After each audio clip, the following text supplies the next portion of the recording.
Good morning. My name's Chris Hammond. I'd like to talk to you for just a minute about Larry Nordell, my friend. Larry started at the Montclair Police Department in 1984, about a month before I did.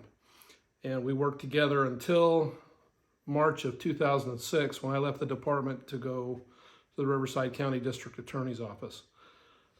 During those 22 years, we spent a lot of time together. We went on a lot of calls together. We went on a lot of 48s, coffee breaks or shift breaks. We went on a lot of code 7s or lunch breaks together. One thing I'll never forget about Larry is how that guy could eat. Man, he could just put some food away. He was a regular chicken fried steak guy. He'd have that for breakfast. And I'll tell you, he could eat. And he never got fat. He never gained any weight. Larry always had good muscle tone, and he was always lean. And it's just a wonderful thing for him. So anyways, when Larry came to the police department, he was already a veteran officer, and I was very young and impressionable, and I looked up to Larry. He was a good mentor, a good role model, and a good teacher. And in that job, you have to learn from other officers. You see what they do and how they handle themselves, how they handle calls, and you learn from that. You don't always learn everything you need to know. In fact, you don't learn a lot of stuff you need to know in the academy or in your training program. So I learned a lot from Larry. I learned how to do investigations. I learned how to handle people, how to talk to people. And Larry was always calm, and he always was very respectful with people. And that was a good trait to have. So one of the things that Larry brought with him from LAPD was his shooting style. At the department, I became a range master and did that for several years. And I'd see Larry shoot.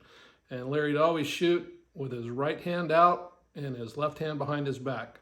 He'd take an interesting shooting stance and he'd shoot. He was a good shot too.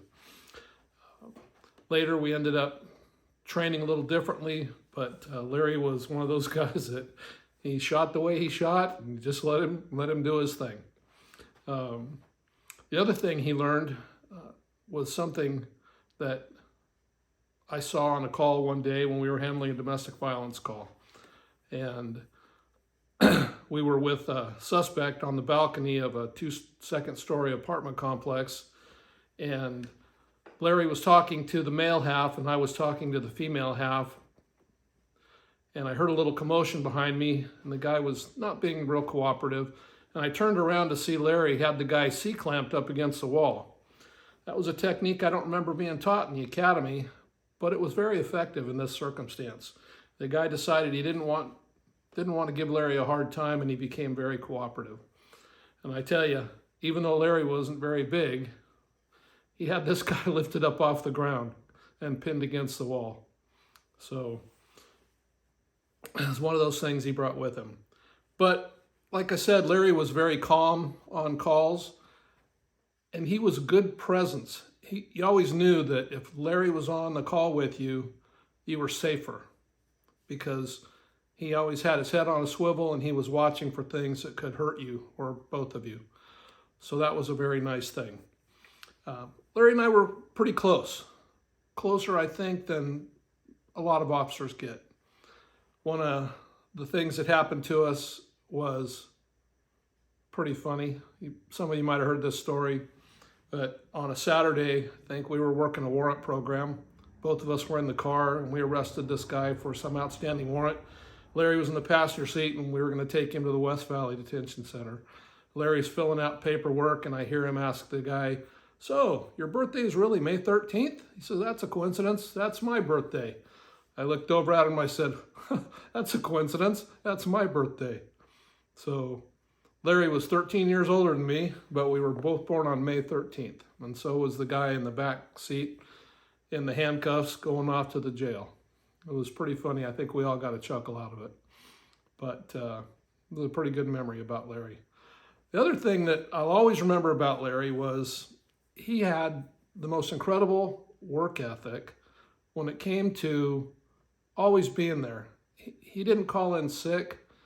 He was always willing to work overtime. He came in day or night, had to drive up and down Cajon Pass from where he lived in the Victorville area, and he was always on time. He was always ready for work, and he always had a great attitude. So, he was just a pleasure to work with. After I left the department, I stayed in contact with Larry, usually reaching out to him on our birthday, and said hi. We got to talk for a little while. I did go up and see him when he was working a couple of years ago at St. Mary's Hospital in Victorville. No, I'm sorry, in Apple Valley, and got to spend 20 minutes or so talking to Larry in person. That's the last time I saw him. And I'll always remember Larry. He was a great guy. Remember that we always believed, he and I, from conversations we'd had, that he was going to live a long time because his parents lived into their 90s, I believe. So I expected Larry to be around for another 20 years or so. You just never know. I'm going to miss him. Thank you.